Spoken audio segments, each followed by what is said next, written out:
Puji Tuhan. Selamat malam semuanya, teman-teman BSI. Saya undang semuanya boleh berdiri yuk. Teman-teman boleh berikan salam dulu satu dengan yang lainnya. Tanyakan kabarnya. Gimana seminggu ini? Semua sehat? Semua baik? Ada yang sakit gak? Coba colek. Ada yang sakit gak?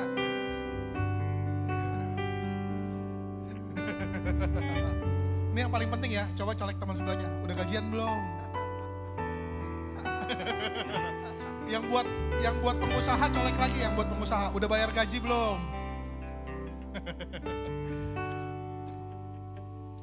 Saudara, seringkali kita melewati hari-hari ini tanpa melihat bahwa kasih setia Tuhan selalu nyata dalam kehidupan kita.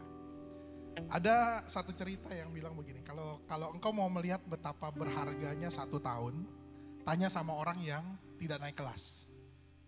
Atau tidak naik kelas ya, kalau sekolah ya, tidak naik kelas. Kalau engkau mau tahu betapa berharganya 1 bulan, tanya sama orang yang salah potong rambut.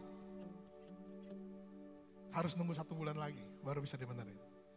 Kalau engkau mau tahu betapa berharganya 1 minggu, tanya sama yang gak ikut BIC. Karena harus minggu depan harus ikut BIC lagi. Kalau engkau mau tahu betapa berharganya 1 hari katanya, tanya sama buruh atau pekerja yang memiliki gaji harian. Kalau engkau mau tahu betapa berharganya 1 jam, ya, tanya sama orang yang lagi kasmaran, nungguin pacarnya. Aduh, sejam lama sekali gitu kayaknya, nggak nyampe-nyampe pacarnya. Kalau engkau mau tahu berapa berharganya 1 menit, tanya sama orang yang baru saja lolos dari kecelakaan. Kalau engkau mau tahu betapa berharganya 1 detik, tanya sama pelari yang kalah bertanding. Saya mau kasih tahu sama teman-teman semua, seringkali kita take for granted apa yang Tuhan kasih buat kita. Tapi tahukah saudara bahwa hari ini kita berdiri di tempat ini, kita dalam keadaan baik, kita dalam keadaan sehat, semua hanya karena kasih setia Tuhan dalam kehidupan kita. Amin. Amin. Hanya karena kemurahan, hanya karena kebaikan Tuhan dalam kehidupan kita. Oleh karena itu, sore hari ini, saudara yang punya beban, tanggalkan dulu beban saudara. Kita mau datang menghadap sama Tuhan. Kita mau menghadap dalam hadirat Tuhan. Kita mau menikmati kasih setia Tuhan di dalam kehidupan kita. Mari tundukkan kepalamu, angkat kedua tanganmu di hadapan Tuhan. Tuhan Yesus, ini tangan-tangan kami terangkat kepadamu. Malam hari ini kami anak-anakmu mau memuji, menyembah Engkau. Berterima kasih, menaikkan syukur kami atas kemurahan yang Tuhan berikan buat kehidupan kami. Dan kami akan memuji-muji Engkau, kami akan menyembah Engkau malam hari ini. Terima kasih untuk anugerah dan kebaikan-Mu Tuhan. Terima kasih Tuhan. Terima kasih Tuhan, Engkau baik. Mari sembah Dia saudara. Terima kasih Tuhan. Terima kasih buat kemurahan-Mu. Terima kasih buat kebaikan-Mu yang selalu nyata. Terima kasih buat seminggu ini. Terima kasih buat hari ini. Terima kasih buat saat-saat indah bersama-Mu. Terima kasih Tuhan. Kami menaikkan syukur, kami menaikkan sembah, kami menaikkan pujian, kami puji Engkau, kami mengagungkan-Mu, kami meninggikan-Mu, kami mengagungkan Engkau di tempat ini. Kami sembah, kami tinggikan Tuhan kami yang besar, Tuhan kami yang hidup. Terima kasih, terima kasih buat kasih setiamu. Terima kasih buat anugerah.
Sebab kasih setiamu lebih dari hidup.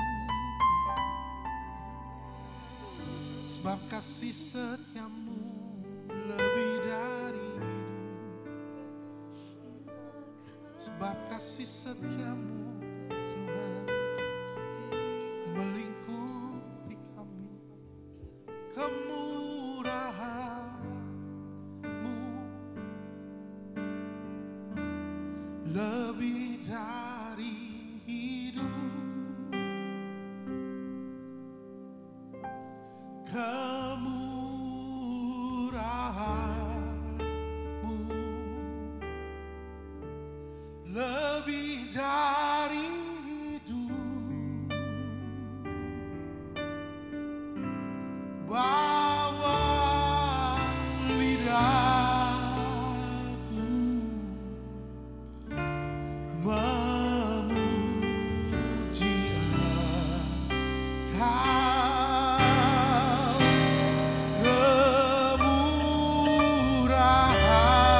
Kemurahan-Mu lebih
Terima kasih Tuhan. Kami menaikkan syukur kami Tuhan. Kasih setiamu sungguh nyata dalam kehidupan kami. Bawa kami lebih dalam lagi di dalam hadirat Tuhan. Kami akan memuji-muji Tuhan. Menaikkan syukur kami malam hari ini di hadapan Engkau. Terima kasih. Engkau Allah kami yang hidup. Dalam nama Tuhan Yesus Kristus. Mari kita sama-sama berkata. Amin. Haleluya. Haleluya. Haleluya. Mari kita bersyukur kepada Tuhan. Karena kasih setianya yang luar biasa.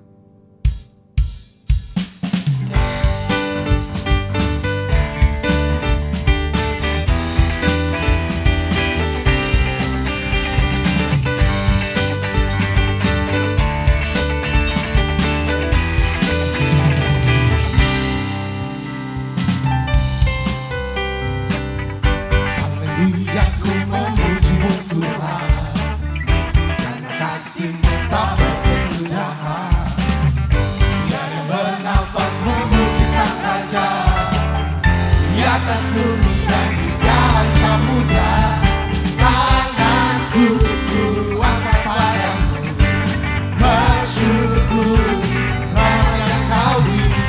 Kakiku melompat bagimu, sebab rahmat-Mu baru setiap hari. Bersyukurlah kepada Tuhan, sebab Dia baik, sebab Dia baik. Bahwasanya untuk selamanya, kasih setianya, kasih setianya.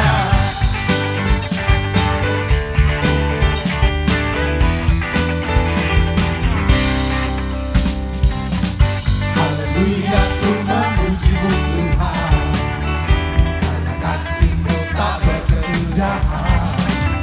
Biar bernafas memuji Sang Raja, di atas bumi dan di dalam samudra. Tanganku ku angkat padamu, mensyukuri rahmat yang Kau beri. Kakiku melompat bagimu, sebab rahmat-Mu baru setiap hari. Bersyukurlah kepada Tuhan, sebab Dia baik, sebab Dia baik. Bahwasanya untuk selamanya, kasih setianya, kasih setianya. Bersyukurlah kepada Tuhan, sebab Dia baik, sebab Dia baik. Bahwasanya untuk selamanya, kasih setianya, kasih setianya.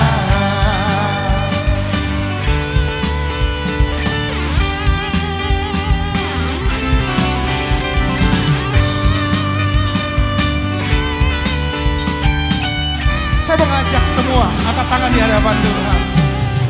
Tanganku angkat padamu, bersyukuri rahmat yang Kau beri. Kakiku melompat bagimu, Sekali lagi ya. rahmat-Mu baru setiap hari. Tanganku angkat padamu, mensyukuri rahmat yang Kau beri. Kakiku melompat bagimu, sebab rahmat-Mu baru setiap hari. Bersyukurlah kepada Tuhan, sebab Dia baik, sebab Dia baik. Bahwasanya untuk selamanya, kasih setianya, kasih setianya. Bersyukurlah kepada Tuhan, sebab Dia baik, sebab Dia baik. Bahwasanya untuk selamanya, kasih setianya. Mari semua Tuhan nyatakan. Bersyukurlah sebab Ia baik. Bahwasanya kasih setianya. Masih semua Tuhan. Bersyukurlah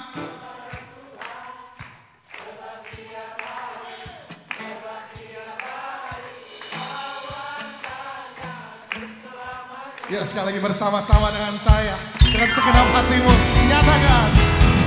Bersyukurlah kepada Tuhan, sebab Ia baik, sebab Ia baik. Bahwasanya untuk selamanya, kasih setianya, kasih setianya.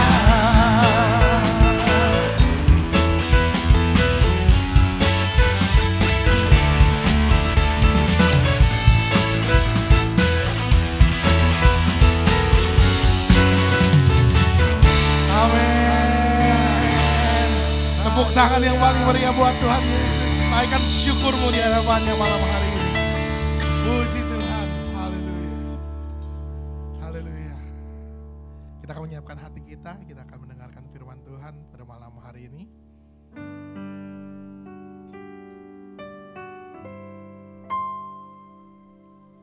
Kasih Yesus indah dalam hidupku, menghiasi hati dan jiwaku. Ku tak dapat hidup tanpa kasih-Mu, Tuhan.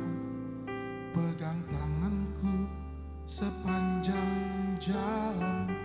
Mari bersama nyatakan. Kasih Yesus indah dalam hidupku,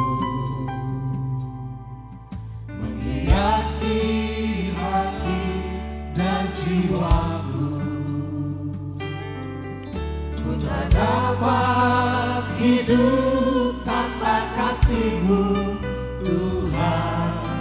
Pegang tanganku sepanjang jalanku. Kasih Yesus mengalir dalamku, seperti sungai yang tak pernah kering. Kasih Yesus menggembala hatiku, dalam kasih-Mu ku merasa teduh.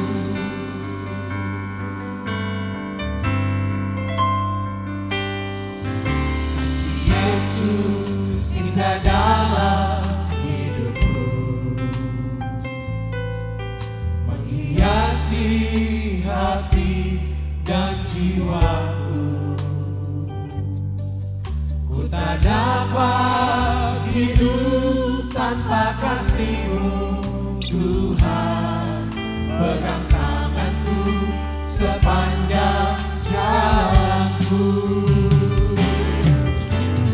Kasih Yesus mengalir dalamku, seperti sungai yang tak pernah kering. Kasih Yesus membeban hatiku, dalam kasih-Mu ku merasa teduh. Kasih Yesus mengalir dalamku, seperti sungai yang tak pernah kering. Kasih Yesus membeban hatiku, dalam kasih-Mu ku merasa teduh. Sembah Dia, sembah Dia, sembah Dia. Kasih-Mu besar Tuhan, kasih-Mu luar biasa. Kasih-Mu tidak pernah berhenti mengalir dalam kehidupan kami. Kasih-Mu terus mengalir menjadi mata air dalam hati kami, terus mengalir untuk memberikan kami kehidupan. Terima kasih, terima kasih Tuhan. Terima kasih buat kasih-Mu yang mulia. Terima kasih buat kasih-Mu yang besar. Terima kasih buat kebaikan.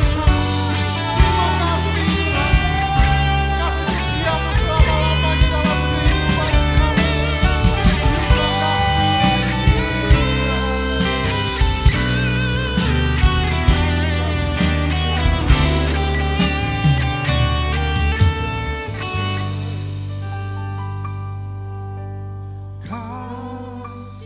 Yesus mengalir dalamku seperti sungai yang tak pernah kering. Kasih Yesus membebas hatiku, dalam kasih-Mu ku merasa teduh. Kasih Yesus. Kasih Yesus Serahkan kepada hambanya. mengalir dalamku seperti sungai yang tak pernah kering. Kasih Yesus membebas hatiku, dalam kasih-Mu ku merasa teduh. Dalam kasih-Mu ku merasa teduh. Haleluya. Dalam kasih-Mu ku merasa teduh. Haleluya. Haleluya. Kami memuji, memuja, menyembah, menyanjung tinggi. Yesuslah pujian, Yesus kemuliaan, Yesus sesembahan. Tiada bandingannya. Makasih. Haleluya. Haleluya. Haleluya.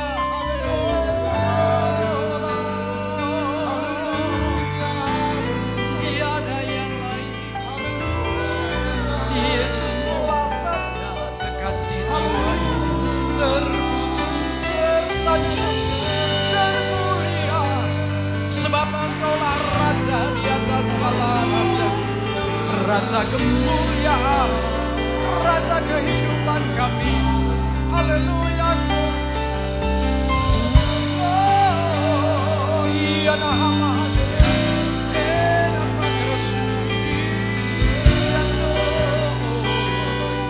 haleluya, haleluya, selama-lamanya. Yesus, Yesus, Yesus, Yesuslah saja.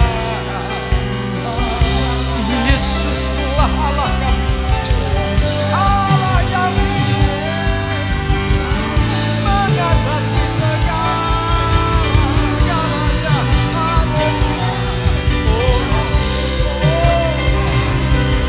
Haleluya.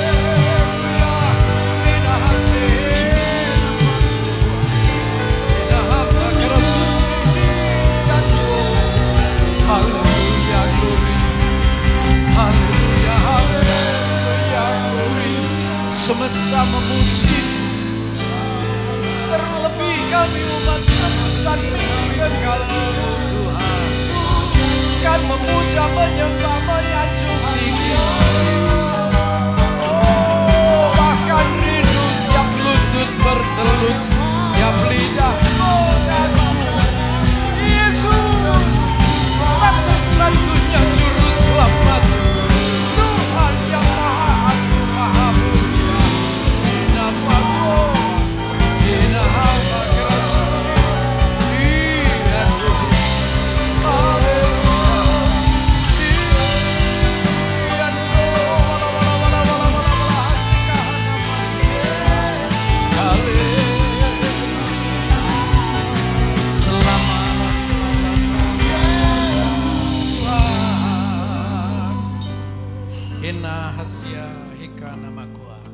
Terima kasih Bapa untuk saat indah dalam lawatan Tuhan malam hari ini dalam pujian dan sembah.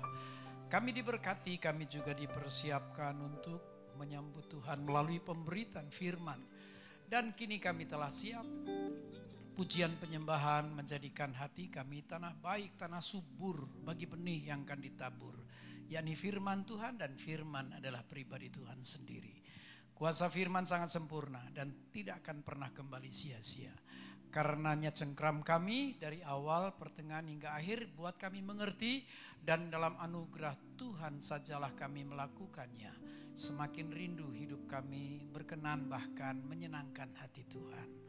Ruangan ini sudah dipercik dengan darah Yesus. Inilah teritorial kerajaan. Inilah ruang lawatan, ruang kehadiran Tuhan. Ruang perjumpaan khusus kami dengan Tuhan dan Tuhan dengan kami. Roh Kudus Tuhan, mari seleluasa mungkin kau beracara dan menjamah kehidupan setiap kami. Berbicara ya Bapa. Kami siap duduk diam dan mendengarkannya. Dalam nama Tuhan Yesus Kristus kami pun berdoa. Haleluya. Amin. Beri kemuliaan bagi Bapa. Haleluya, haleluya, haleluya. Puji Tuhan, silakan duduk. Shalom. Selalu jumpa karena Tuhan. Amin. Baik, sudah diberkati dalam pujian penyembahan, saatnya firman Tuhan. Dan ketika saya dihubungi agak syok karena sempat saya terima bahwa judul hari ini atau tema hari ini adalah password. Ternyata itu nanti tema tahunan ya bro. Ini tema sentral ya, tema sepanjang tahun. Oke. Kenapa saya shock? Biasa kalau pendeta gaptek ketemu yang beginian kaget saudaraku ya. Kemudian dapat susulan ternyata itu tema sentral, subtema bebas. Wih senang saya. Ternyata ada susulan baru, ternyata tema subtemanya disertakan ya. Oke deh, baik inilah perbincangan kita. Tema sentral password, tema sentral ya, ingin meyakinkan saja. Subtema yang dikehendaki untuk kita membicarakannya hal perlengkapan para penuai. Dari Efesus 6 ayat 10 hingga 18 ya. Kalau lihat dalam penulisan firman ini perlengkapan rohani ya, tapi tema yang muncul perlengkapan para penuai. Berarti ada asumsi nih. Seluruh dewasa muda adalah penuai yang dimaksud. Halo? Enggak ngaku ya, enggak merasa ya. Oke, haleluya. Baik, mari kita lihat perbincangan kita. Harusnya sih baca ya satu perikop, tapi kita langsung saja.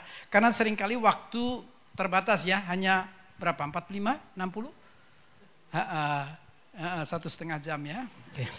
Dengarnya berapa? 90. Oke, saya senang kalau disuruh lama-lama, saya senang ya. Oke, baik Bapak Ibu. Ketika kita melihat tolong yang keduanya, pendahuluannya, kok di sana kecil ya, di sininya ini gede ya. Saya noleh ke belakang aja boleh kan? Ya, kalau lihat ke sana kok saya kurang bisa lihat. Baik. Ketika kita, judulnya apa tadi?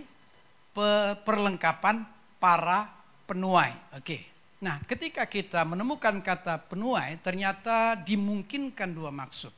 Ya, bisa saja alatnya, tapi bisa saja orangnya. Ya, kata penuai bisa saja tentang alat untuk menuai, tapi bisa saja orang yang menuai. Karena temanya disertakan para penuai, berarti ada semacam keyakinan dari para pengurus atau harapan lah ya, bahwa semua yang terlibat di ibadah atau komunitas dewasa muda adalah para penuai yang dimaksudkan. Benarkah? Halo? Benarkah kita, kalau benar yang dimaksudkan adalah orang yang menuai, benarkah kita memenuhi kriteria? Sehingga nantinya dianggap layak untuk menjadi alat Tuhan dalam hal menuai. Harapannya nanti muncul kriteria yang diminta dan itu menegaskan bahwa kita terhormat karena kita mitra raja di atas segala raja. Karena kita nantinya menjadi tangan sang penyelamat. Yesus kita kan sang penyelamat ya. Bukankah rindu kalau kita menjadi mitra raja di atas segala raja?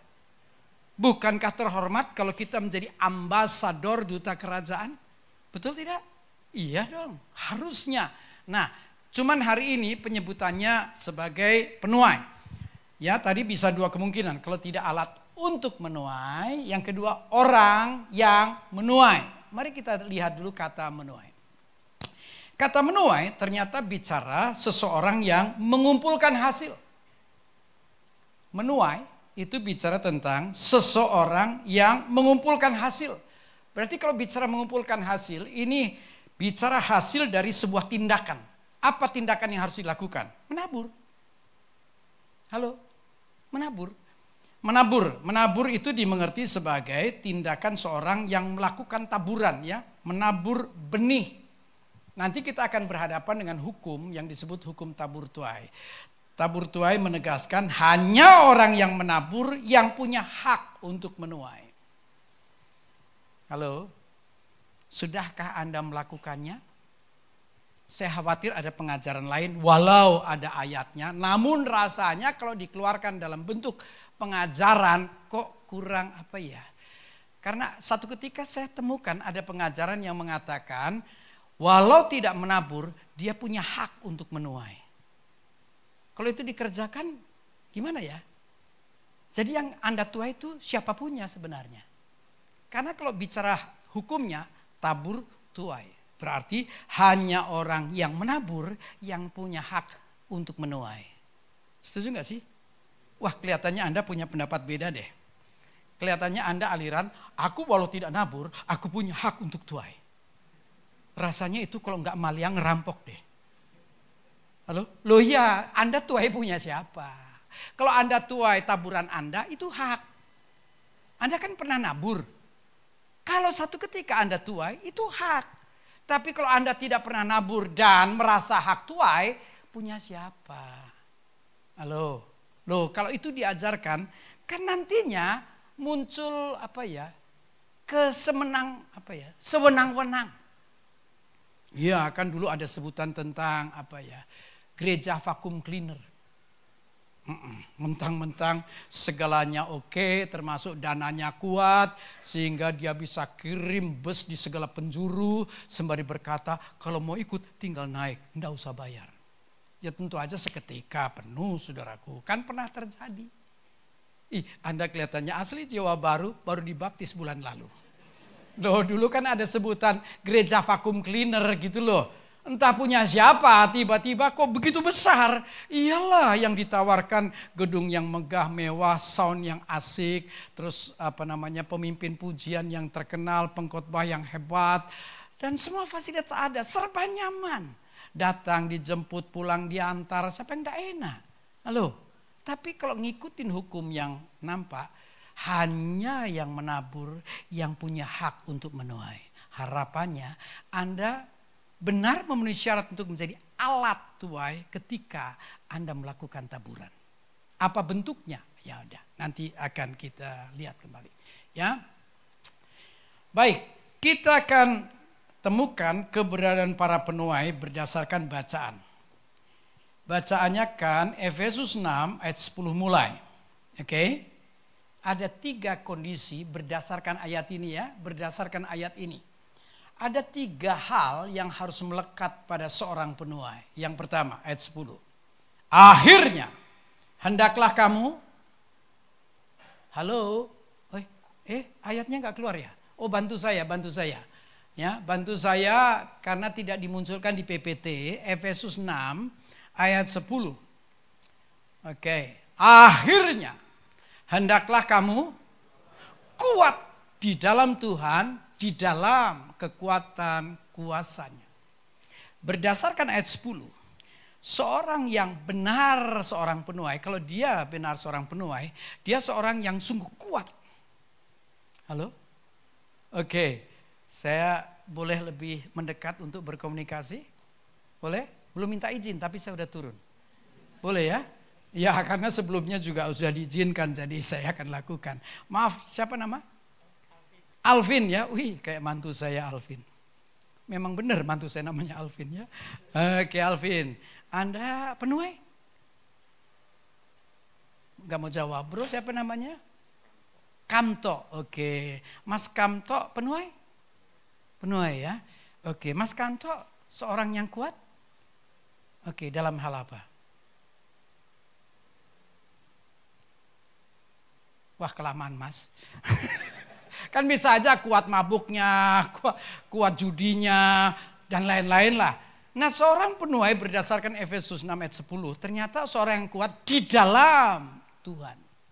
Memang kalau saya pisahkan, masuk dalam kriteria, Kristen yang kuat dalam Tuhan itu kuat yang bagaimana? Ya tentu kalau secara sekilas saja ya, kuat dalam hal, dia disiplin baca renung firman. Target bacaan gitu loh, Kejadian sampai Wahyu dia disiplin. Bahkan punya meditasi Kristen, artinya tidak hanya target bacaan tapi punya masa untuk membaca plus merenung. Agar pesan khususnya Tuhan Anda dapatkan. Tidak hanya pengetahuan firman, logos, but kuasa firman, rema, Anda pun mendapatkannya. Yang kedua, kalau Anda kuat dalam Tuhan, Anda seorang yang militan dalam pelayanan. Halo? Seorang yang menyukai pujian dan penyembahan. Seorang yang radikal dalam segala langkah tindakan sebagai orang percaya dan seterusnya. Karena ingin membuktikan bahwa aku tidak sekedar percaya, aku yakin dalam iman percayaku. Halo? Jadi seharusnya kalau benar Anda seorang penuai, Anda seorang Kristen yang kuatnya di dalam Tuhan. Terpenuhi? Jangan-jangan Anda tidak baca firman. Jangan-jangan Anda bukan seorang pendoa. Padahal Alkitab berkata nafas hidup orang percaya adalah, ada loh ayatnya tentang doa, nafas hidup orang percaya adalah, gak mau jawab ya, cari aman Anda ya. Kalau ngaku percaya dan tidak berdoa, maksudnya artinya mati. Loh, itu harus mewarnai kehidupan, nafas kok. Ada yang bernafas sejam sekali, apalagi sehari sekali. Nafas kan per detik ya. Memang sih perbincangan tentang doa bisa saja formal, bisa informal. Formal diacarakan dalam gereja, informal sudah menjadi gaya hidup. Ini sembari khotbah ini kita bisa berkomunikasi dengan Tuhan. Ini kan komunikasi vertikal. Betul tidak? Kadang saya sembari khotbah, saya sembari minta pertolongan. Tuhan tolong kuatkan saya, sementara saya khotbah terlampau banyak yang pelototin saya. Ini aneh nih, 10 menit pembicara sama pendengar pelotot-pelototan. Ini saya nggak nyaman nih. Kalau saya tersenyum, tolonglah bersahabat ya. Halo? Saya dari tadi coba tersenyum, tapi ada tetap. Iya, rata-rata ya kalau dengar firman Anda kayaknya calon dokter. Gaya berpikir keras, namun kesimpulan nggak nyampe. Tolong relax lah ya. Supaya saya juga enak gitu, nggak mengalami tekanan. Saya lihat ke sana melotot, sini melotot sana. Nggak ada damai saya ini. Please berikan saya damai supaya saya bisa menjelaskan tentang perlengkapan seorang penuai. Ya, loh iya dong, ngapain kita bicarakan kalau tidak faktual, kalau tidak jadi kenyataan. Ayat 10 berkata, seorang penuai itu seorang yang kuat di dalam Tuhan. Kalau saja Anda benar seorang yang kuat di dalam Tuhan, tadi kan secara cepat ya, harusnya ini dikhotbahkan, tapi akan jadi bergeser temanya ya. Tadi tentang baca renung firman, semoga kalah loh, jangan sampai kalah sama sepupu loh. Target baca plus target hafal loh mereka itu. Betul nggak? Ada loh, apalagi masa-masa bulan suci Ramadan. Kalau pas bulan suci Ramadan, kan mereka target bacaan untuk selesai bahkan menghafal, ya kan? Nah, jadi kita harus buktikan, sebab kalau kita benar kuat di dalam Tuhan, maka, saya butuh alat peraga lain ya. Ini kebetulan, nah ini dia. Tadi kalimat terakhirnya bilang apa? Akhirnya. Inilah harus yang kita capai. Kata akhirnya kan bicara ujung, target yang harus dicapai, betul tidak? Apa yang harus kita capai dalam kekristenan? Kuat di dalam Tuhan. Mana kehidupan doamu? Mana tertib baca renung firmanmu? Mana suka tentang puji dan sembah, Tuhan yang hadir dan tetap hadir. Malah radikal, militansi dalam pelayanan dan seterusnya ya.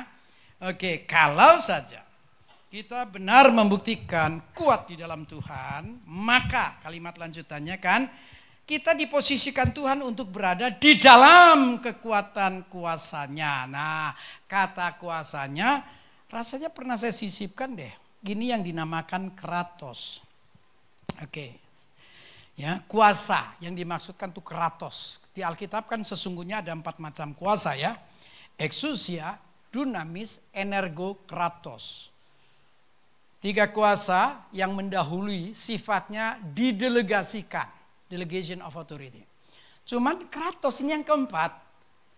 Kuasa yang keempat ini adalah sebuah kuasa yang Allah nyatakan dalam kehadirannya secara langsung. Hebat itu. Halo? Yang exousia, dunamis, exousia itu perlengkapan kuasa dalam rangka memberitakan Injil ya. Dunamis, exousia, dunamis itu teritorial. Yerusalem, Yudea, Samaria, ujung bumi. Sedangkan energo dalam rangka mempertahankan kuasa pertama secara personal dan penugasan dalam mengembangkan wilayahnya Tuhan. Ya. Yang ketiga, energo kuasa firman yang membuat dua kuasa ini bertahan dan akan muncul yang keempat.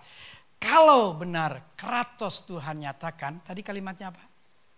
Akhirnya hendaklah kamu kuat di dalam Tuhan, di dalam kekuatan kratos. Oke. Jadi misalkan gelas ini adalah kratos. Tadi kratos apa coba? Kuasa yang Allah nyatakan dalam kehadirannya secara langsung. Berarti kalau kratos dinyatakan, hadirat Tuhan pun nyata. Amin. Loh, ini tanda kriteria satu. Kalau Anda benar seorang penuai, kuat di dalam Tuhan. Nah, dari pihak Tuhan, kalau Anda seorang yang benar kuat di dalam Tuhan, maka Tuhan akan menempatkan kita di dalam kratos. Ini alat peraga. Ini mewakili hidup Anda yang benar kuat di dalam Tuhan. Berbahagialah karena Anda akan ditaruh di dalam kratos. Halo? Ini kan kratos. Kratos itu dalam kehadirannya secara langsung. Kalau benar benda ini adalah dirimu penuai yang kuat di dalam Tuhan, Anda enggak mungkin diserang. Loh, kita kan jadi target serangan, apalagi kalau mau jadi penuai. Emang dibiarkan, Anda petik jiwa kiri kanan dibiarkan. Enggak bisa, sana juga akan berjuang untuk menjatuhkan semua manusia. Kalau Anda memenangkan jiwa berarti kontra. Akan terjadi peperangan. Halo? Nggak merasa ya? Kalau gitu kita ganti tema kali ya. Halo? Nggak mau terancam ya? Lo mau nggak mau kita akan melakukan peperangan rohani karena kita penuai. Kalau mau jadi penuai harus tangguh, harus kuat, kata Alkitab. Nanti kan masuk ke perlengkapan para penuai, betul tidak? Karena digambarkan kita seperti laskar, kita seperti prajurit. Mana ada sih laskar yang nggak siap untuk berperang? Apalagi laskar prajurit nggak mau diperintah maju ke medan perang, mana ada? Ya kebetulan Indonesia kan aman-aman saja. Misalnya ada konflik, misal aja ya. Misalnya ada konflik dengan yang perbatasan kita mana sih? Timor, Malaysia, Filipina, pokoknya yang dekat-dekat lah ya. Misalnya dengan Malaysia nih ya. Kalau misalnya dari tentara pihak sana melintas batas, kan harus counter attack dong. Masa dibiarin sih? Memang kalau orang sudah bertobat jadi lembut diajak ngomong perang, Anda sungkan kelihatannya ya. Hah? Halo? Loh, kalau kita tentara jangan diizinkan dong. Udah ada perbatasan, kamu sebelah sana, aku sebelah sini. Kamu melintas batas, melanggar, ku serang balik kamu. Kan begitu dong. Masa ada tentara, hei lawan masuk ke wilayah kita, serang balik. Enggak gua nggak mau. Nggak mau. Mana ada? Apapun risikonya, kita harus counter attack. Betul tidak? Nah, jadi kalau Anda benar ditaruh di dalam kratos, maka nggak mungkin diserang. Disentuh pun takkan. Gimana mau serang? Yang kena kratos. Kratos dalam kehadirannya secara langsung. Ada yang berani kepada Allah sang pencipta? Ada yang berani? Lucifer yang paling hebat katanya di pihak lawan sana. Berani emang melawan sang pencipta? Nggak mungkin. Serang, sentuh pun aja nggak mungkin. Nah makanya ini saya sebut di PPT itu puncak kejayaan. Kenapa? Seorang yang siap jadi penuai, dia membuktikan dirinya kuat. Dan diposisikan reward dari Tuhan di dalam kratos. Sehingga jangankan serang, sentuh pun tidak mungkin. Ini yang saya sebut ciri satu dalam hal poin satu ini. Ini seorang yang untouchable. Tak tersentuh. Kebayang gak sih hidupmu tak tersentuh? Ya ini kalau saya pisahkan kembali saya akan berkhotbah atau bercerita tentang bagaimana seorang Kristen tidak hanya melayani kesehatan pemulihan lahiriah ya healing ministry, tapi juga inner healing ministry kesembuhan batin, tapi yang ketiga deliverance pelepasan. Betul tidak? Oh harus ada 3 yang harus kita lakukan. Nah kalau sampai kita untouchable, ini yang membuat kuasa gelap tak berdaya. Ya saya nggak rincikan ya, tapi inilah gambarannya ya. Anda bisa ngerti nggak? Ini kuasa Tuhan dalam kehadirannya secara langsung. Mungkin diserang? Berani nyerang? Karena ini menggambarkan Sang Khalik, Sang Pencipta, Allah yang Maha Kuasa. Siapa yang berani? Jangankan serang, sentuh pun takkan. Nah, ini yang membuat muncul sebutan pertama, tak tersentuh, untouchable. Tapi ternyata tidak untouch, unstop. Kebayang nggak kalau Anda berjalan bersama Tuhan?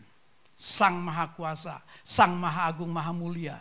Mungkinkah ada orang yang bisa menghentikan langkahmu? Di backup oleh, zaman Pak Harto kan terkenal ya, backingan. Halo? Ini rata-rata WNI atau WNA nih? Rasanya zaman Pak Harto tuh, lu jangan main-main lu, backingnya jenderal. Jangan main-main lu, backingnya menteri. Tapi yang paling hebat, lu berani lu, cendana. Cendana, halo?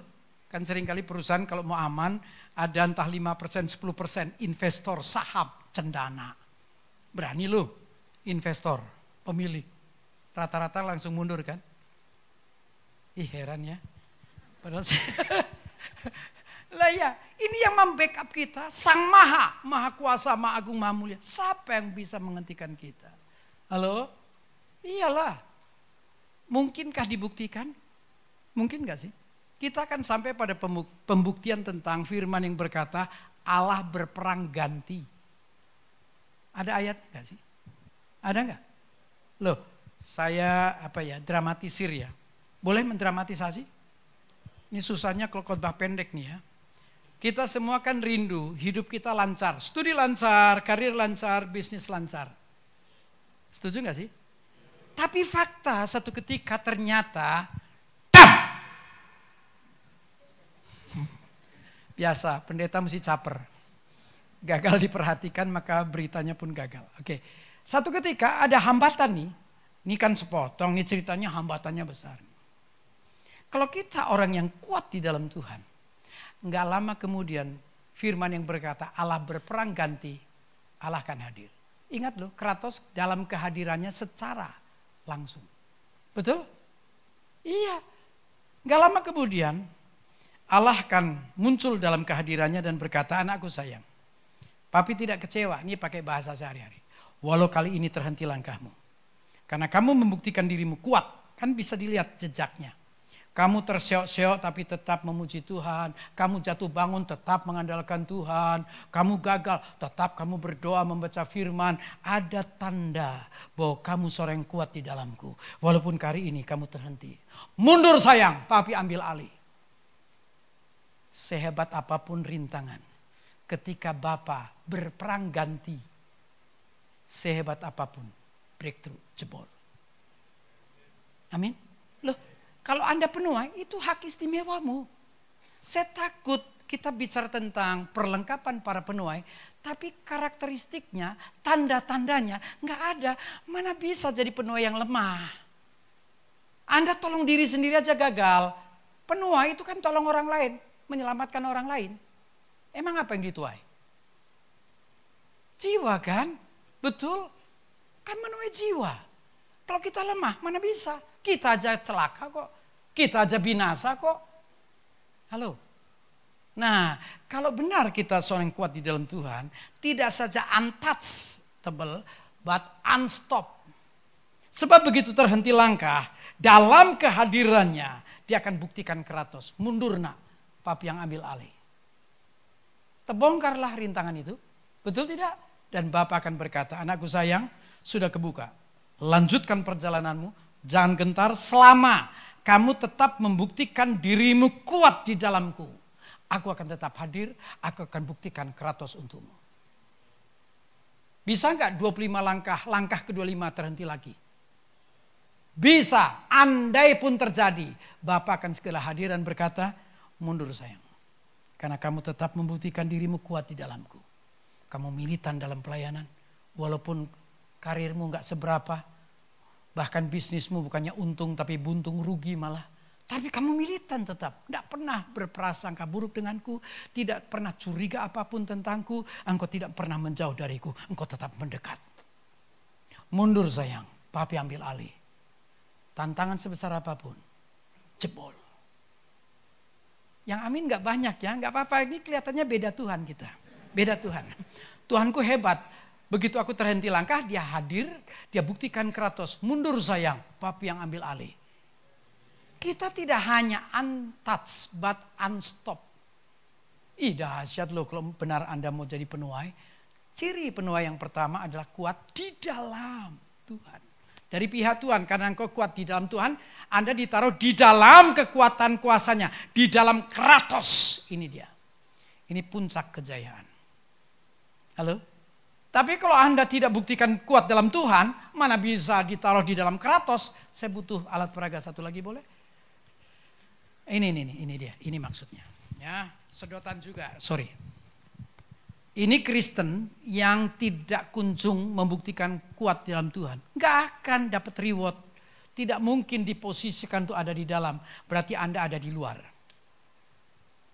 Kalau di luar, misal saya kuasa gelap, dengan mudah ku serang, ku jangkau.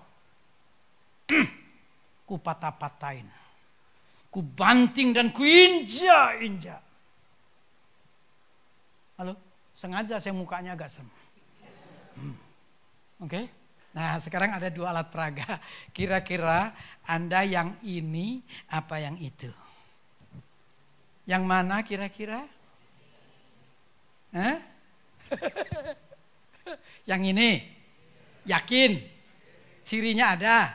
Ini kalau saya khotbahkan ciri karakteristik ada 5. Takutnya begitu saya buka 5, 5-5-nya nggak ada padamu.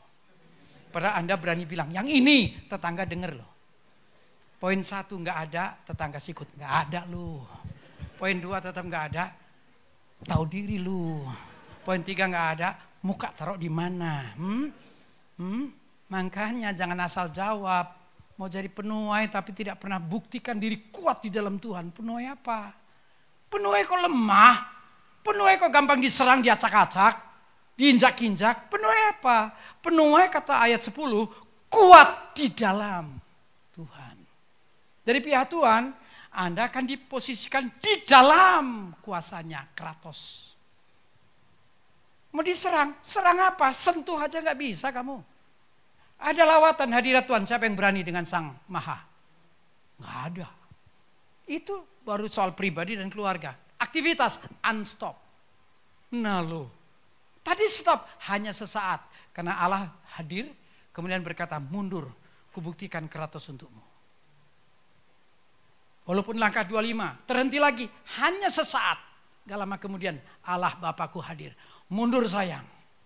Selama kamu terus membuktikan diri kuat, jangan gentar, aku ada untukmu. Halo? Puji Tuhan, ini mulai ada tanda-tanda bahwa Anda lah orangnya. Tapi ada yang masih tetap berpikir aku bukannya. Aku bukannya. Halo? Nah, ini ya, benar ya? Tuh kan sepi sekarang. Iya, makanya kalau jawab itu biasakan rendah hati. Ya kan? Jawaban ini toh. Jawaban ini tadi realita apa kerinduan? Realita sudah jadi kenyataan, kalau kerinduan still in process, masih dalam proses. Jadi yang mana? Kerinduan itu berarti overestimate Anda itu ya. Berani-berani jawab ini, padahal itu. Heran. Terus gimana mau jadi penuai? Penuai itu Alkitab bilang kuat di dalam Tuhan. Di dalam, nantinya dari pihak Tuhan, kita akan ditaruh di dalam kekuatan Kratos kuasanya. Kita untouchable, kita pun unstoppable. Pribadi keluarga untouched, aktivitasnya unstop. Oke, itu kan ayat 10, ayat 11. Ayat 11, kalau benar kita penuai, keberadaan penuai yang kedua, kita seorang yang bertahan, tadi aja yang sudah di PPT aja. Yang di PPT saja. Kita seorang yang bertahan melawan tipu muslihat iblis. Kok bisa? Bisa ketika kita mengenakan, bahasa Yunannya enduo, seluruh perlengkapan senjata Allah. Kok bisa kita bertahan melawan tipu muslihat iblis?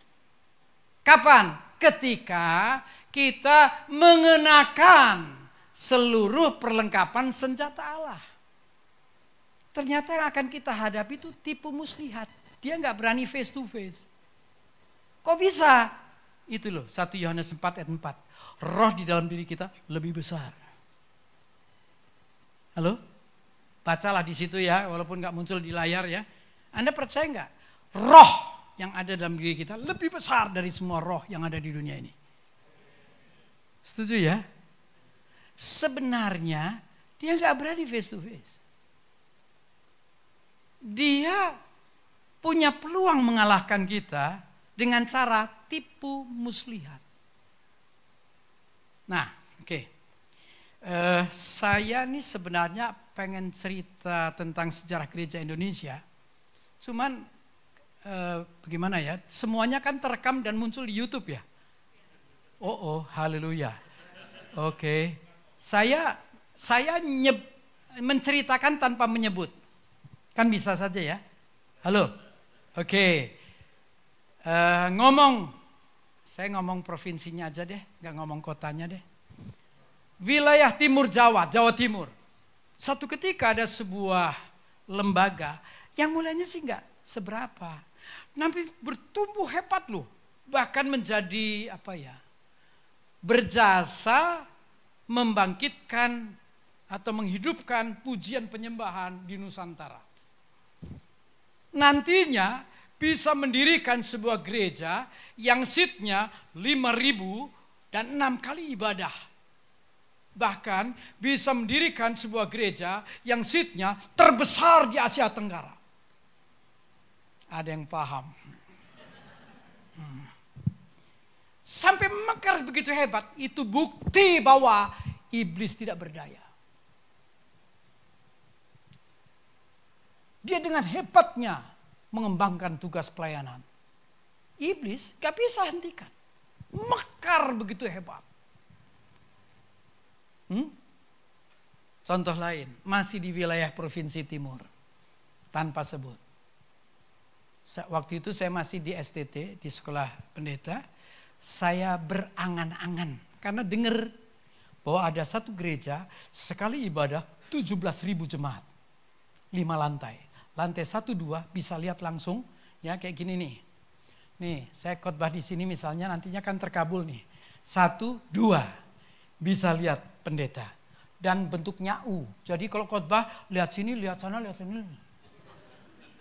Tapi untuk 3, 4, 5 pakai TV. Total 17.000. Ya. Saya waktu kuliah berangan-angan. Ih hebat betul tuh ya. Betapa indah kalau aku dapat kesempatan untuk bertugas di sana. Oke, nantinya terkabul ya. Coba bayangkan, 4 ibadah loh. Ibadah rayanya 4. Kan tidak seketika menjadi besar. Pelayanan itu awalnya sih seringkali kecil-kecilan kok. Tapi kalau ada yang radikal, militan, berani bayar harga, kemudian sepakat untuk lawatan, mekar dia. Betul nggak? Dan seterusnya ada banyak contoh di wilayah timur ya. Herannya nanti porak-poranda. Salahnya di mana? Kan itu yang dipertanyakan. Salahnya terkecoh. Ya, coba tuh ayatnya bilang apa tuh? Musuh kita sesungguhnya bukan darah dan daging. Ayat 12 tuh. Tolong muncul, atau saya bacakan ya. Karena perjuangan kita bukanlah melawan darah dan daging, tetapi 4 tuh. Tadi siapa namanya? Alvin ya. Maaf boleh nggak? Boleh ya. Sakit nggak? Sakit ya. Oke. Berarti darah dan daging dong. Gantian deh supaya adil.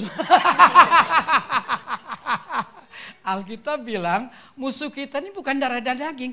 Berarti bukan saudara kita, bukan para pemimpin, bukan manusia lah pokoknya.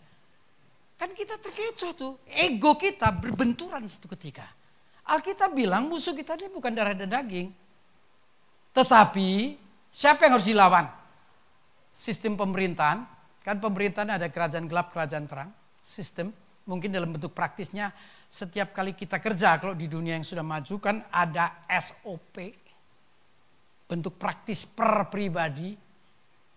Kita di Indonesia mungkin gak kenal SOP kali ya. Kerja mah kerja aja. Gak pakai ada tahapan. Halo? Ini kok lagi? Udah deh mikir apa sih lo? Ada SOP-nya tahu. Kalau di negeri barat selalu ada SOP ya. Oke, anggap aja apem dah. Ya, melawan penguasa. Ini bicara oknum yang duduk di struktur. Melawan penghulu, penguasa teritorial. Misalnya bicara pemerintahan Indonesia. Kan tidak hanya presiden dan para menteri. Betul?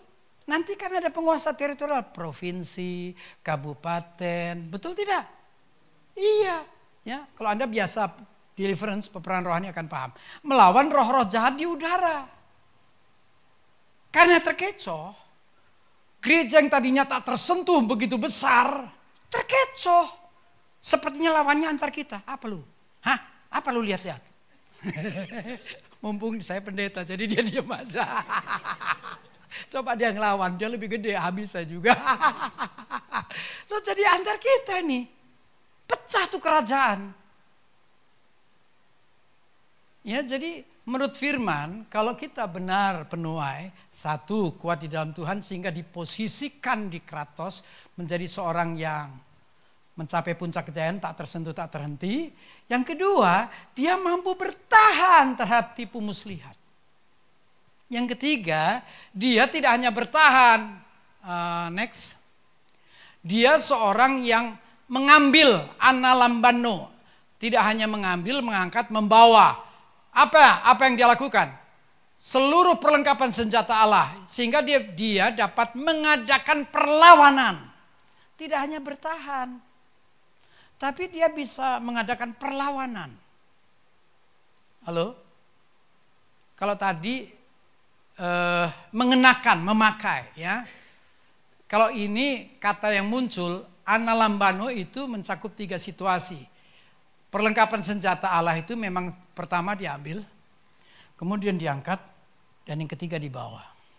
Ini kan tentang laskar, tentara. Orang yang sedang berjuang kan digambarkan mengangkat senjata. Betul? Dia bawa untuk masuk ke medan perang. Kristen, kalau memang dia seorang penuai, dia kuat, mampu bertahan terhadap tipu muslihat.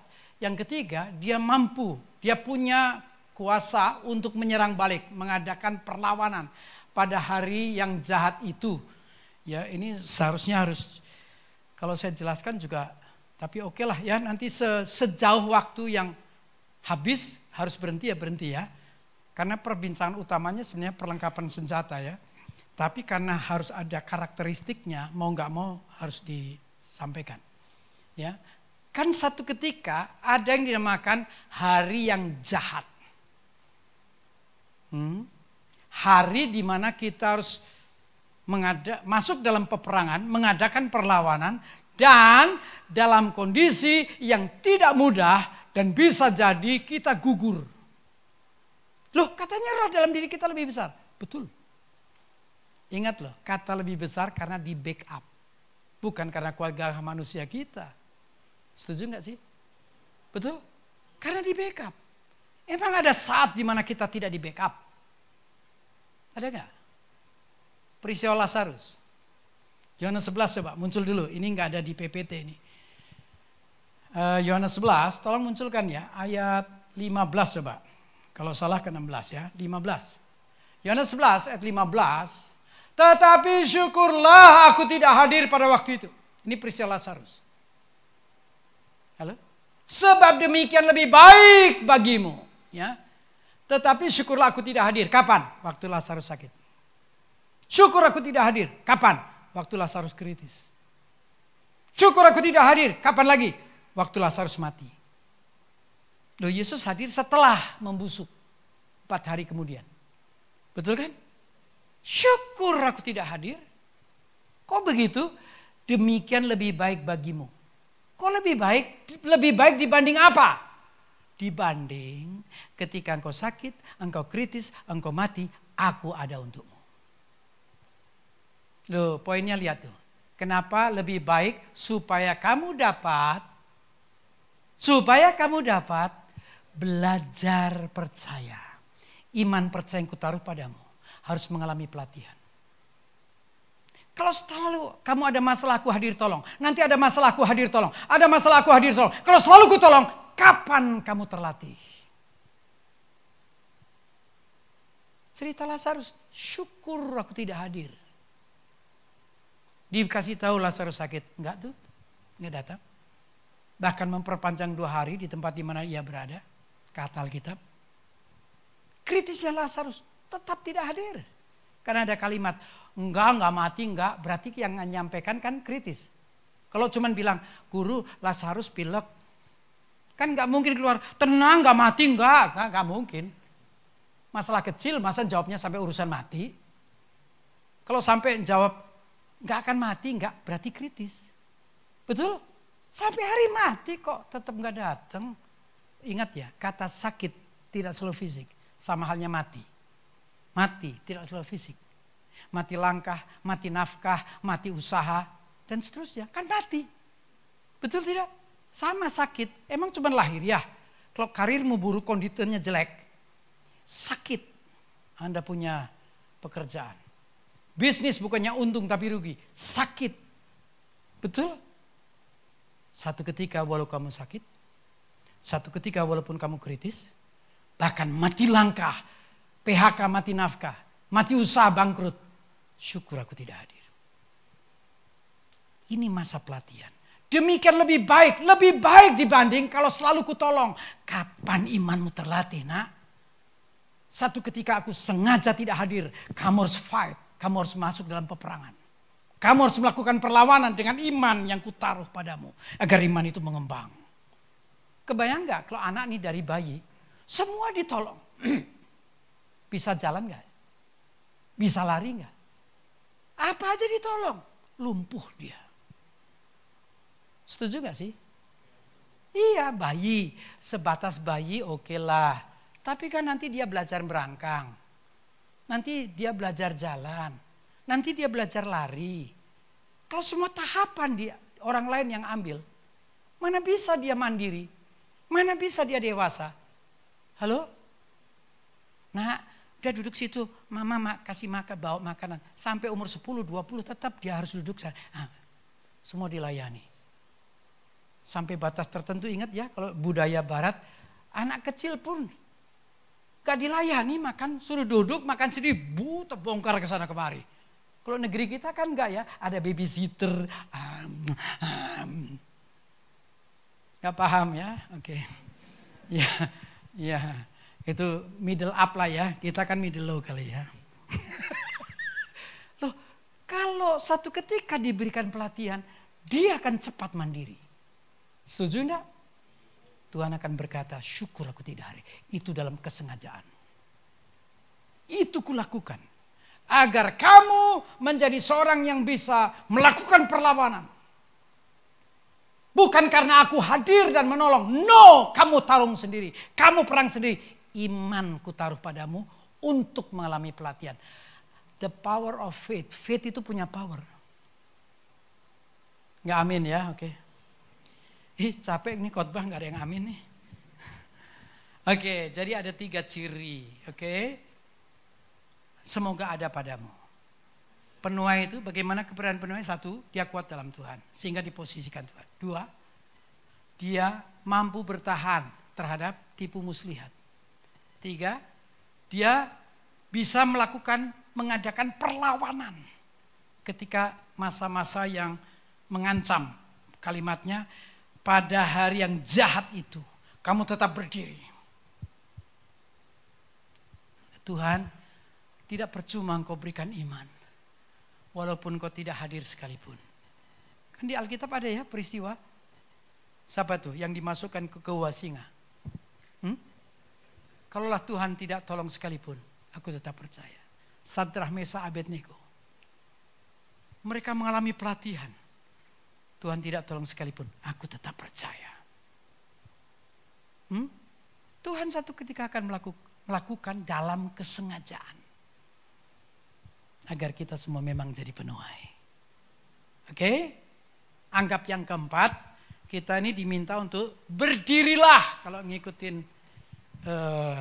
Tapi kita akan masuk dalam poin terakhir tentang perlengkapan rohani, perlengkapan para penuai ya. Dikatakan begini, jadi, kata jadi kan kesimpulannya. Halo? Kalau engkau benar penuai, yang kuat dalam Tuhan, bertahan terhadap tipu muslihat, mampu counter attack, dan kau tetap berdiri, jadi berdirilah tegap. Mana perlengkapan? Selanjutnya, berikat pinggang kebenaran, berbaju sirah keadilan, kaki berkasut kerelaan memberitakan Injil damai sejahtera, pergunakan perisai iman, kemudian ketopong keselamatan, terakhir pedang roh. Halo? Oke, mari kita mati. Oke. Boleh munculkan poin 3? Saya ngambil gambar seperti ini. Inilah perlengkapan para penuai. Ada 6, memang plus doa sih ayat 18. Tapi bahasan kita sampai yang ke-6 saja ya. Yang doa terpisah saja kalau mau dibahas ya. Jadi yang pertama kalau dianggap SOP, yang pertama ikat pinggang. Setelah ikat pinggang baju zirah. Setelah baju zirah baru pakai sepatu, kasut. Ya, kemudian perisai iman, baru helm keselamatan, dan terakhir pedang roh. Mari kita lihat secara sekilas. Hal ikat pinggang. Saya masih punya berapa sih? Berapa menit? Bro, masih punya berapa menit? Masih ya? Oh masih lama kelihatannya memang. Seneng saya, santai sekali ya. Masih lama ya? Masih lama, oke. Takutnya tiba-tiba time out. Oke. Hal ikat pinggang kebenaran. Kenapa kok diperlukan ya? Kita ngomong sejarahnya dulu lah di masa lalu ya. Di masa lalu kan memang pakaian itu dalam bentuk jubah longgar sampai ke lutut. Pernah lihat film Jesus atau film-film kerajaan masa lalu? Iya ya, kan apa sih long dress. Iya tuh. Saya kadang-kadang di beberapa gereja tuh ditulis PS Krismuntu, pastor. Loh, kalau saya pastor long dress. Gak paham ya, saya sedang lucu itu.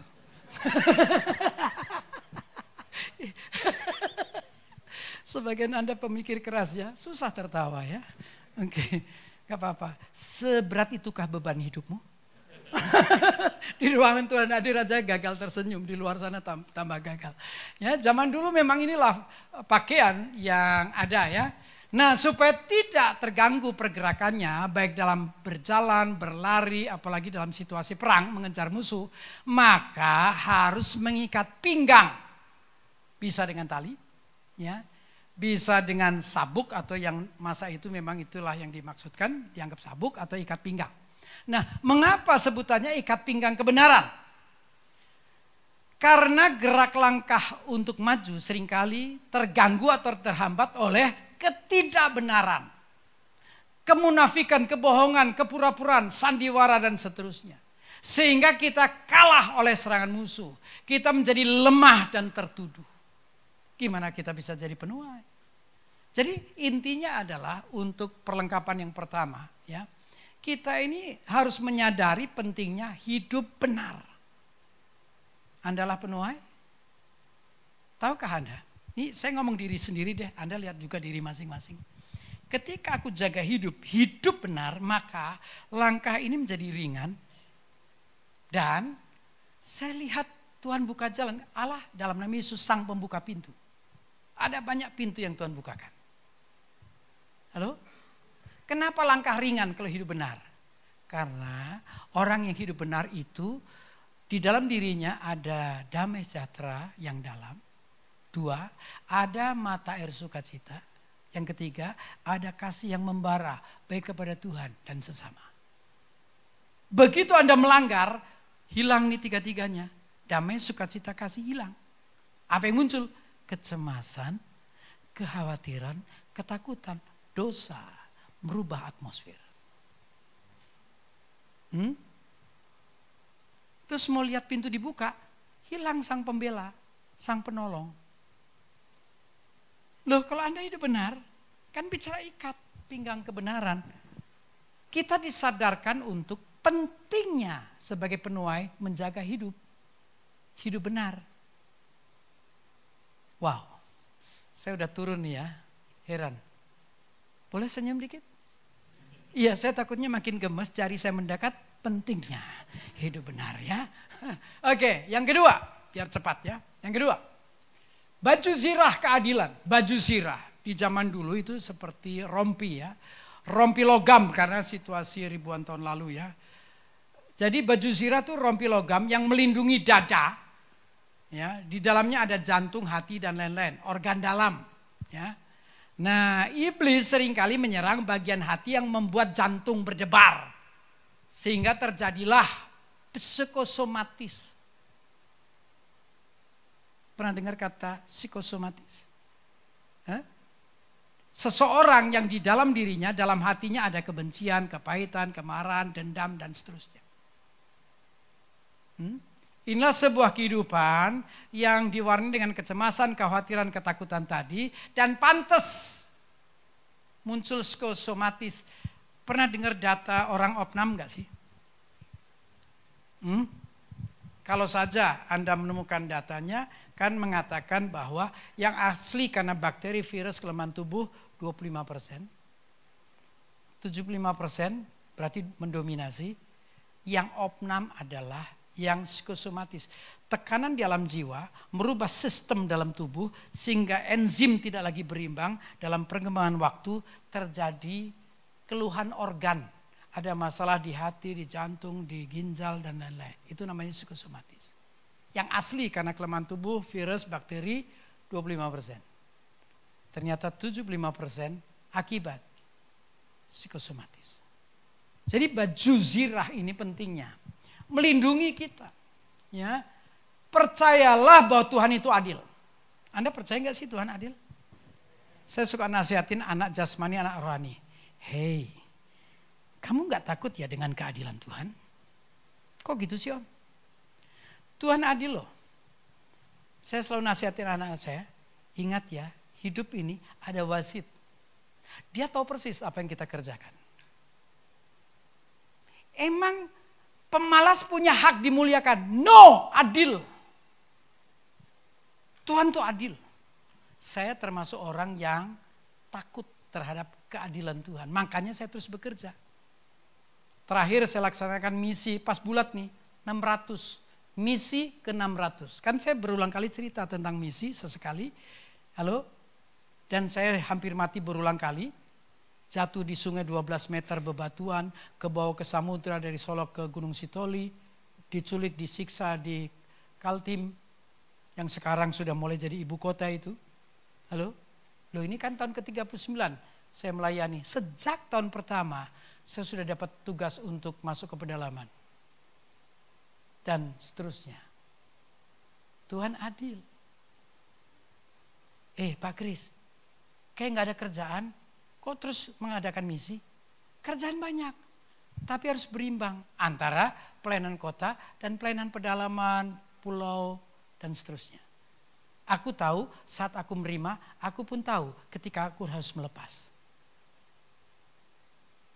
Loh, kita hamba Tuhan kalau tahu hanya pelayanan undangan, berarti hanya tahu terima. Tapi kalau misi, itu saatnya aku menebar. Hatiku baik-baik saja. Nggak paham ya, ya sudah itu urusan saya lah. Ya, Tuhan itu adil.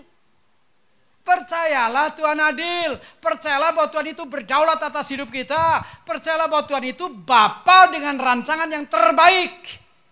Sehingga hidup kita penuh damai, sukacita dan kasih. Makanya kalau baca Amsal 4 itu kan penting. Jaga hatimu. Ya, nanti kalah lagi sama sepupu ya, punya lagu lagi. Jagalah hati, jangan dinodai. Jagalah hati, lentera hidup ini. Cek cing, waktunya habis. Kejam juga ini ya. Baru ngomongin beberapa sudah waktu habis. Ya, dapat dispensasi lah ya, 10 menit ya. Saya percepat. Oke. Kan bicara perlengkapan para penuai. Oke, yang ketiga. Yang ketiga. Come on. Kasut. Kerelaan memberitakan Injil damai sejahtera. Kasut. Ya, sandal. Di masa itu bicara fungsinya mirip dengan sepatu ya. Sandal kulit yang diikat dengan tali ke kaki sampai betis. Kalau lihat film-film kerajaan tuh ya. Nah, ini membuat pergerakan menjadi lebih cepat, lebih kuat, bisa lebih jauh. Walau situasinya jauh beda dengan sekarang, zaman ribuan tahun lalu. Mana ada aspal, mana ada keramik, mana ada beton, berbatu. Kebayang pergerakan tanpa alas kaki? Nggak mungkin cepat. Sebagian batu tajam, bisa menusuk. Betul? Tapi kalau pakai kasut, pakai sandal kulit bisa cepat, kuat langkahnya, bahkan bisa berlari. Betul? Oke. Nah, kalaulah zaman itu dalam posisi seorang laskar prajurit, tidur pun nggak boleh melepaskan kasut. Kenapa? Kalau tiba-tiba musuh menyerang, dia sudah dalam kondisi siap untuk menghadapinya. Loh, apa urusannya dengan kita? Begitupun kita harus selalu siap dan rela untuk memberitakan Injil damai sejahtera. Kapanpun juga. Ayatnya kan 2 Timotius 4 ya. Baik tidak baik waktunya, kita tetap bekerja bagi kerajaan. Amin. Oh iya, nanti akan lihat cara Tuhan yang baik dengan rancangan yang terbaik itu terlibat dalam hidup kita. Yuk 4. Mari kita percepat. Iman, perisai iman, tameng. Ya, itu untuk melindungi kita dari, ini kan serangan jarak jauh ya. Panah api si jahat.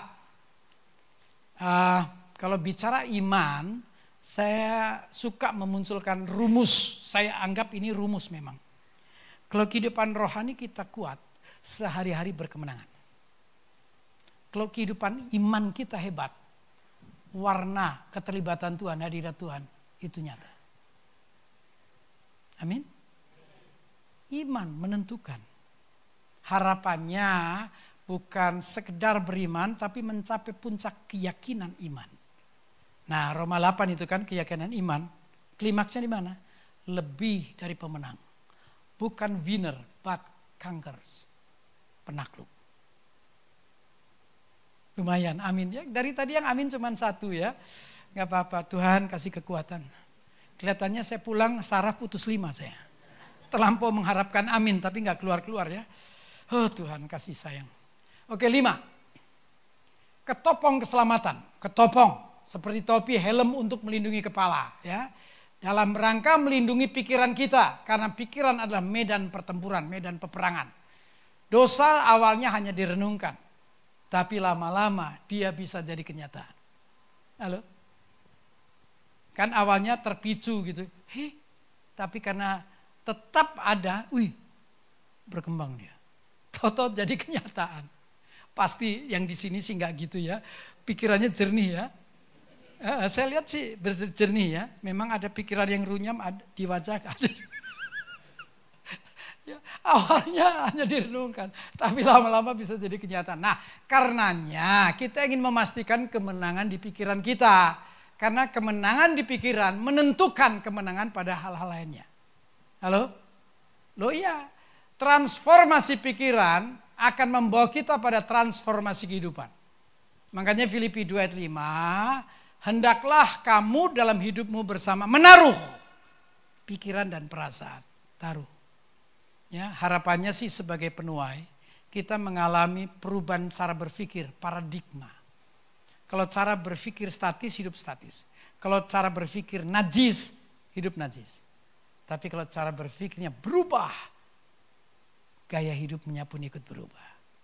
Amin. Ditunggu, karena inilah perlengkapan yang harus melekat pada seorang penuai. Terakhir, pedang roh. Poin terakhir, enak ya? Banyak penggemar poin terakhir.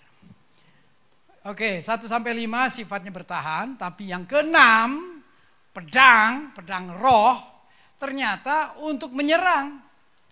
Dan masa modern, ada yang bola mania enggak sih? Dulu bicara pertahanan kan pelatih konsentrasi pada back. Tapi di zaman sepak bola modern, ternyata pertahanan yang terbaik itu serangan yang paling rapi. Enggak ada bola mania ya, susah saya. Halo? Pernah dengar enggak dunia sepak bola modern? Dulu kan back yang dibuat sedemikian rupa agar enggak tembus, agar enggak bobol. Tapi ada pemahaman baru sepak bola modern. Pertahanan yang terbaik justru serangan yang paling tajam, paling rapi. Itulah pertahanan. Jadi kita mesti aktif nih ternyata. Jangan hanya bertahan, tapi mengadakan perlawanan tadi. Kuat, bertahan, mengadakan perlawanan. Halo? Iya, jangan berlambat-lambat. Kristen harus aktif. Ya, kalau Anda nggak mau energik, powerful, saya pernah kasih sebutan ya. Kalau Anda masih tetap berlambat-lambat, Anda saya sebut Kristen 14L. Tadinya 10L, sekarang jadi 14. Letih, lemah, leto, lesu, lelah, lemes, lung, leloyo, leha-leha, lula-lulu, laya-laya. Oke ya. Jadi Roma 11 ayat 17, jadi ini bicara tentang firman Allah yang harus terus diperdengarkan ya. Karena pedang roh nantinya kan kita harus membiasakan diri. Iman kita tumbuh berdasar pendengaran firman. Betul tidak? Kalau ambil contoh Yesus yang di padang gurun, kan Yesus pun menang ketika dia memperkatakan firman. Mari pastikan kita seorang yang siap perang dalam segala situasi, menghormati firman Allah yang kali ini dalam hal perlengkapan disebut pedang roh. Closing, terakhir. Perlengkapan senjata rohani dari Allah memang faktanya menutupi seluruh bagian. Dari kepala sampai kaki. Tapi hanya ada satu bagian yang tidak tertutupi. Mana tuh? Halo? Punggung. Ya, punggung. Betul nggak dari tadi? Yang nggak ketutup kan punggung ya? Betul? Lalu apa yang harus kita mengerti? Satu, fakta, musuh ada di depan, harus dihadapi, pastikan dikalahkan. Dua, seberat apapun tantangan yang dihadapi, jangan pernah berbalik, jangan pernah lari dari peperangan. Kalau Anda berbalik dari kebenaran, dari peperangan, ingat loh kalau Anda berbalik, set, bagian yang kosong di mana? Panah iblis akan mengarah kepadamu. Orang yang berbalik itu nyalinya sudah ciut. Kalau Anda pernah, maaf ya, kalau pernah memperhatikan Animal Planet. Gak suka ya, oke. Saya ngertinya dari Animal Planet. Kalau seseorang menjadi takut, maka pihak lain jadi predator. Itu pengalaman ketika saya berenang menuju ke Pulau Karimun Jawa. Ternyata di satu pulau yang nantinya sepi. Padahal investor sudah bangun rumah banyak sekali. Nantinya sepi. Kenapa? Ternyata di sekitarnya ada buaya. Nah karena saya tidak tahu, saya main nyemplung aja. Tadinya mau nyemplung di dermaga, ternyata di situ pusatnya buaya. Cuman saya mau nyemplung, roh dalam diri kita bilang, saya bilang, jangan. Kok jangan sih? Saya mau nyemplung aja. Jangan. Jangan nih. Ih enggak, aku mau nyemplung. Jangan. Saya dibentak, saya akhirnya menuju ke sebelah sana. Di situ pasir putih. Kalau sini kan dalam, namanya dermaga, tempat nyandarnya para kapal-kapalnya. Di sana kan pasir putih yang landai. Oke, saya berenang. Terus saya lihat ada sekelompok orang di sebelah sana. Saya pikir sama salah satu pengerja, kita ke tengah yuk. Itu ada apa di tengah sana? Kan di darat laut sama ya, nggak selalu datar. Ada yang dalam, ada yang, betul? Nah, kita berenang ke tengah. Toto begitu dekat, ada yang pegang celurit, ada yang pegang ganco. Namanya Sam. Kok pakai senjata ya? Kita nggak kenal, nanti Toto jahat lagi. Udah Sam, kita balik. Tapi baliknya ternyata beloknya dari sini yang tempat saya muncul, di sini ada buaya, saya ke sana. Begitu ke tengah kan ada orang bawa senjata, beloknya ke sini. Begitu belok ke arah dermaga, mereka teriak, "Hoi, nang kono akeh boyone." Nggak paham ya, itu bahasa Mandarin itu. Bahasa asing ya. Mereka teriak-teriak, "Sam, ngomong apa dia?" Nggak tahu om, karena si Sam ini kan orang Ambon. Saya dengerin. Ojo nang kono, akeh boyone. Sam, mereka bilang akeh boyone Sam. Karena Semi orang Ambon. Apa itu Om? Saya langsung sadar. Aku kan langsung ketakutan tuh. Karena tahu akeh boyone. Semi karena orang Ambon nggak tahu. Jadi nyalinya tetap bulat. Saya nggak mau translate. Apa Om? Udah Sam, kamu sebelah sini.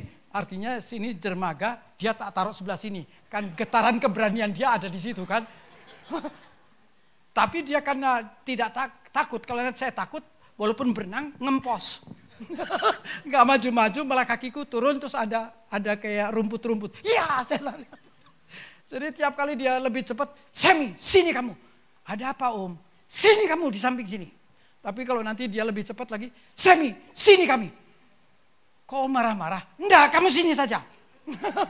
Begitu sampai pinggir saya bilang, oh, akeh boyone. Apa itu Om? Banyak buaya.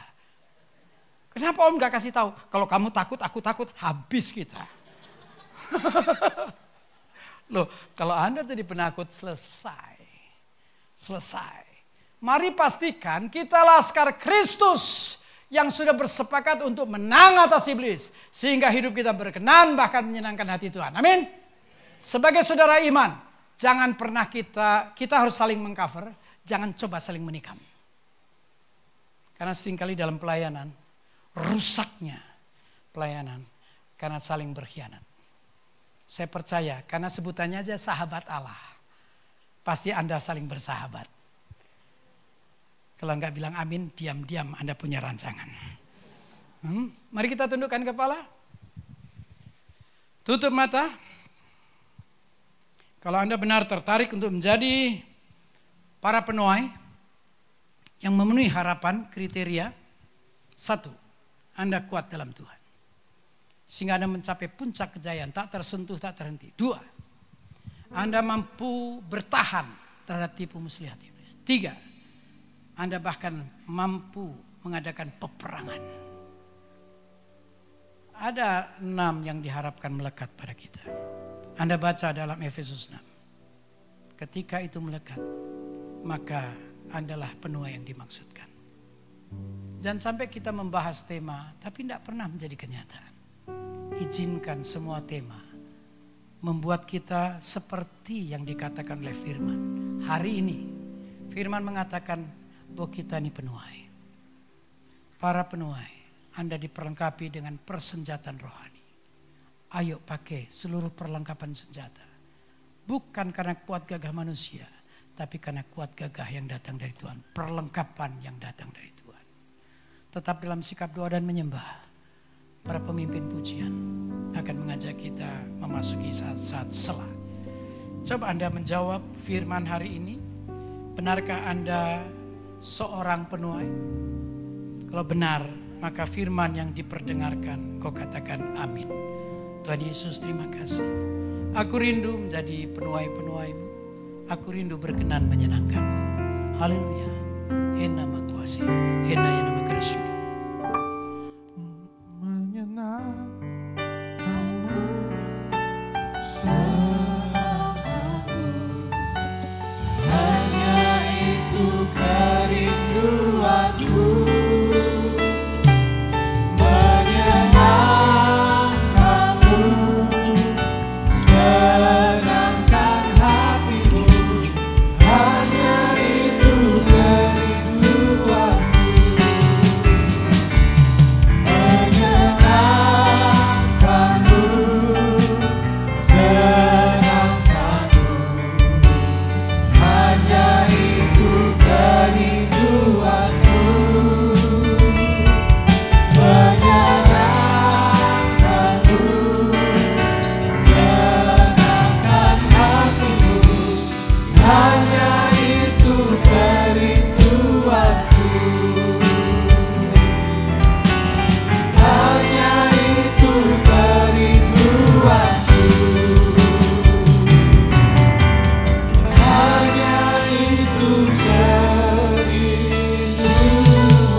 segala pujian syukur kami naikkan kembali ke hadapan-Mu ya Bapa. Terima kasih atas firman Tuhan yang sudah mengajar kami bagaimana kami sebagai alat-alat Tuhan, kami harus memperlengkapi kehidupan kami Tuhan. Bapa yang baik, terima kasih atas firman-Mu. Pakai terus hamba-Mu yang Engkau telah sampaikan Tuhan. Pakai secara luar biasa dimanapun hamba-Mu berada Tuhan, pakai Tuhan, tolong dalam kehidupannya Tuhan. Merifat daripada Tuhan, terus Tuhan tambahkan atas kehidupan hamba-Mu. Bahkan berkat sukacita kesehatan melimpah buat hamba-Mu yang ada Tuhan. Kami semua pada malam hari ini yang sudah mendengar firman Tuhan, kami yakin dan percaya kami telah diberkati oleh firman Tuhan. Terima kasih Bapa yang baik, ini kehidupan kami. Terima kasih atas firman Tuhan yang sudah datang dalam hidup kami. Di dalam satu nama yang hidup, di dalam nama Tuhan Yesus Kristus kami berdoa. Haleluya. Amin. Amin. Baik, teman-teman BSI semua, kita akan melihat pengumuman sepanjang minggu ini. Pengumuman hari ini, ya, Kamis depan kita akan dilayani oleh Ibu Kordep ya, Ibu Jeniwati, 13 Juni 2024, jam setengah 8 malam. Pastikan teman-teman semua hadir kembali di tempat ini pada Kamis depan untuk kita sama-sama diberkati oleh Tuhan. Berikutnya, selamat ulang tahun buat Vera, Mirnia, Wati, Sisil, Berta, Minsu, kemudian Elvi, Restiatus, William, dan hari ini ya istimewa ada Ciaini, selamat ulang tahun. Tuhan Yesus memberkati. Panitia ulang tahun BIC diharapkan untuk dapat bertemu dengan Denny dan Agung setelah ibadah ini. Jadi sekali lagi teman-teman yang sudah ditunjuk sebagai panitia, setelah ibadah ini jangan pulang dulu, kita akan ada meeting bersama dengan Denny dan juga Agung. Oke, ada video yang akan disampaikan, mohon perhatikan.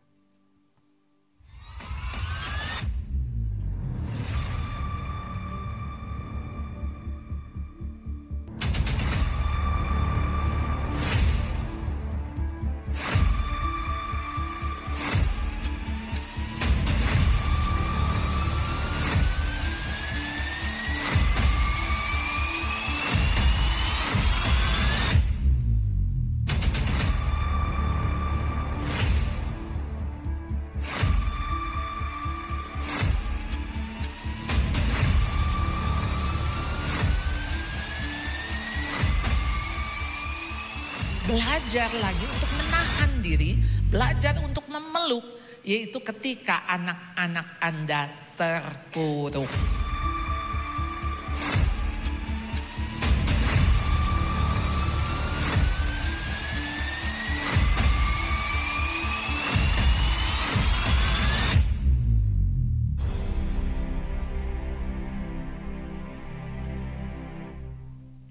Oke, teman-teman semua, jadi ada gereja kita akan mengadakan gathering.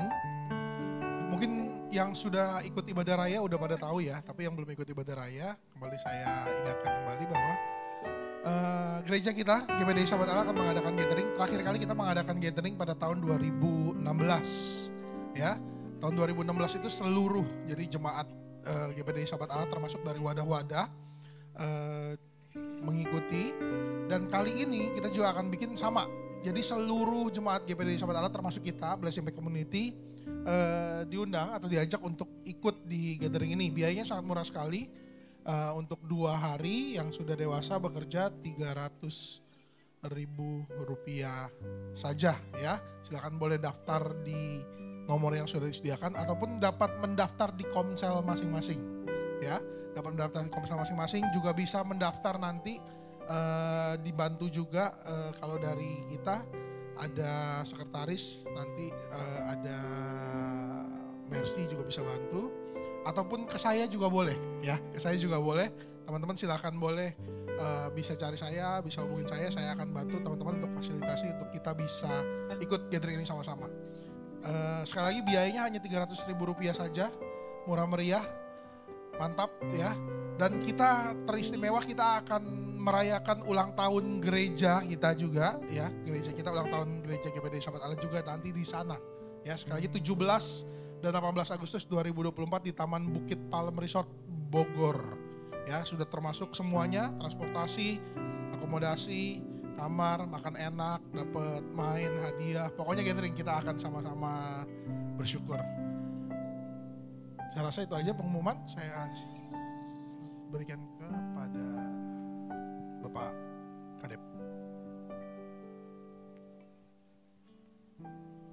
Haleluya, Tuhan Yesus baik, amin. Diberkati oleh firman Tuhan, para penuai. Terima kasih Pak Kris untuk firman-Nya yang sangat memberkati. Biarlah hari ini kita juga boleh dibekali ya, bahwa kita harus terutama kuat di dalam Tuhan, supaya kita bisa bertahan dan menyerang. Ya, saya tidak panjangkan, mari kita akhiri ibadah ini, kita tutup ibadah.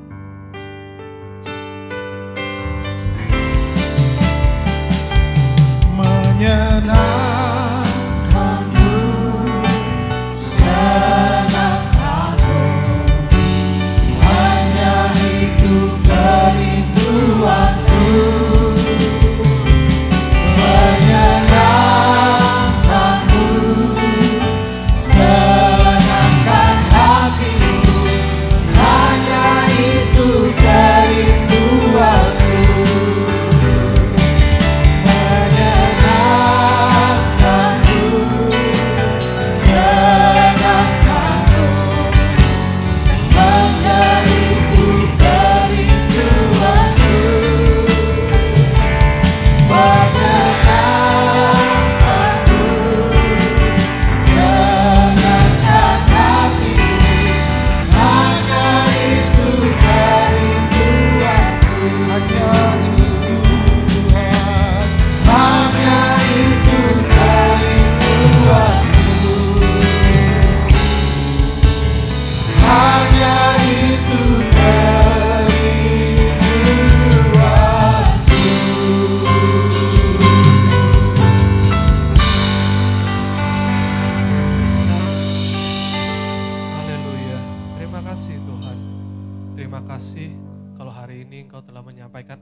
Isi hatimu kepada kami Tuhan.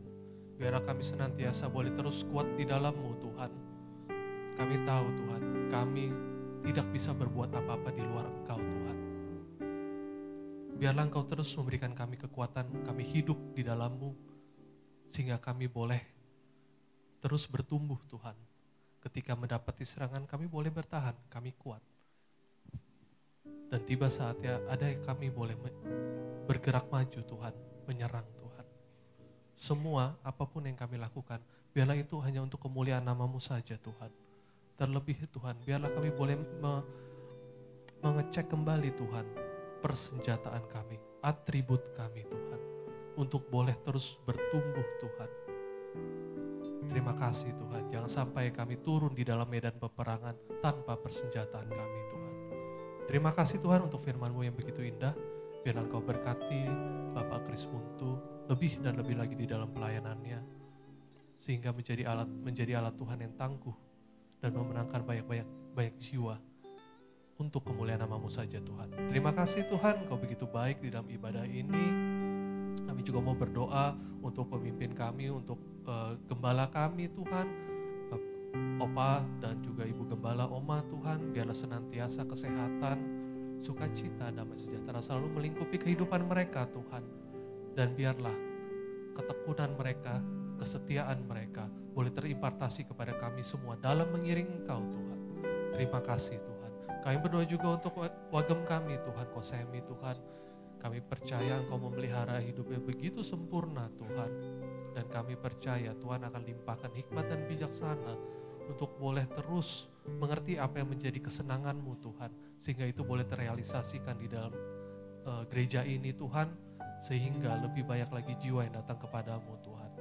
Terima kasih Tuhan, berkati kesehatannya dan apapun yang dia kerjakan Tuhan. Terima kasih Tuhan, berdoa untuk pemimpin kami juga, Kobedi dan Cici ini Tuhan, senantiasa berkati keluarganya, pelayanannya dan usaha dan pekerjaannya Tuhan.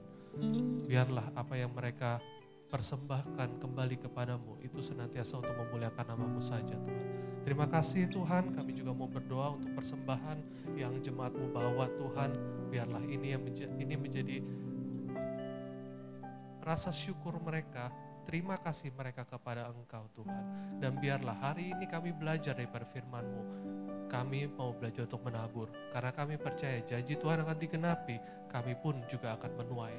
Terima kasih Tuhan, berkati tangan-tangan yang memberikan persembahan Tuhan. Terima kasih, sebentar kami akan berpisah dan kami juga diberkati oleh ibadah hari ini Tuhan. Maka dari itu kiranya Engkau berkati apa yang pelayan-pelayan-Mu yang ambil bagian pada malam hari ini. Kami percaya biarlah kerinduan itu boleh terus tetap terjaga Tuhan, sehingga motivasi mereka di dalam melayani itu benar di hadapan-Mu Tuhan, sehingga pengurapan itu boleh terus turun Tuhan atas kehidupan mereka. Terima kasih Tuhan, sebagaimana Engkau telah mengantarkan kami di tempat ini, kami percaya Engkau akan mengembalikan kami di rumah kami masing-masing dalam keadaan yang baik. Dengan kasih Kristus saya minta kami untuk boleh menutup ibadah.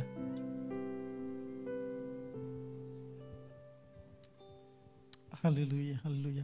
Bapa kami dalam surga, kami datang lagi kepadamu Bapa, mengucapkan syukur dan terima kasih atas kasih sayang-Mu buat kehidupan kami, di mana Engkau telah memimpin ibadah BAC pada hari ini.